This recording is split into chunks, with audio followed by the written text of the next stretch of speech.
Parfois, une femme a été mariée avec un homme sans vraiment qu'il lui plaise. Mais elle a accepté, elle s'est dit on va essayer. Mon père il a dit qu'il était bien, allez bismillah, on va essayer.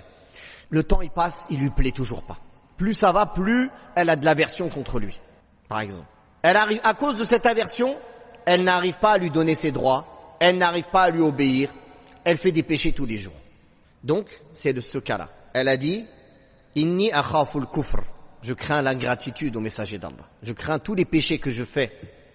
Donc, si une femme, à cause d'une aversion qu'elle a envers son mari, elle craint de tomber dans le péché, elle peut dans ce cas-là demander le khulu' aussi.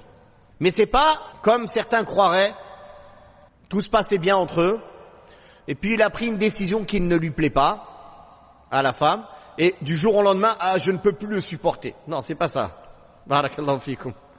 Ou bien sûr, il s'est marié avec une deuxième épouse, je ne peux plus le supporter. Donc c'est la cause, c'est juste parce qu'il s'est marié avec une deuxième épouse. Ça n'a jamais existé en islam qu'une femme, elle ait le droit au divorce parce que l'homme il s'est marié avec une autre épouse. Ça n'existe pas ça.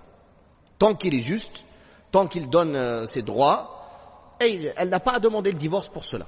Donc il faut bien comprendre ce hadith. Barakallahu fikum. Et ne pas l'utiliser à tort et à travers.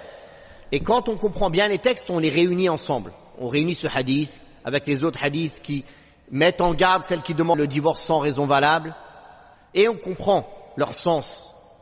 Mais si on prend qu'une partie et on délaisse l'autre partie, comme faisait Ahl al-Kitab, les Yahoud, comme Allah Ta'ala a dit dans le Coran, Atu'minuna bi ba'd al-kitab wa takfuruna bi ba'd. Et ça aujourd'hui beaucoup font cela. Ils vont prendre que les parties qui les arrangent. Par exemple, les hommes, ils vont prendre tous les hadiths qui parlent de l'obéissance à l'homme. Ils ne prennent pas les hadiths où le prophète sallallahu alayhi wa sallam lui a ordonné d'être bon avec les femmes, d'être doux avec elles, etc. Non. Et la femme, tous les hadiths qui parlent, qui sont de son côté. Non, ça n'existe pas. Il faut être juste et objectif. Il faut réunir tous les textes qui parlent de ce sujet pour en comprendre l'essence et en tirer les règles.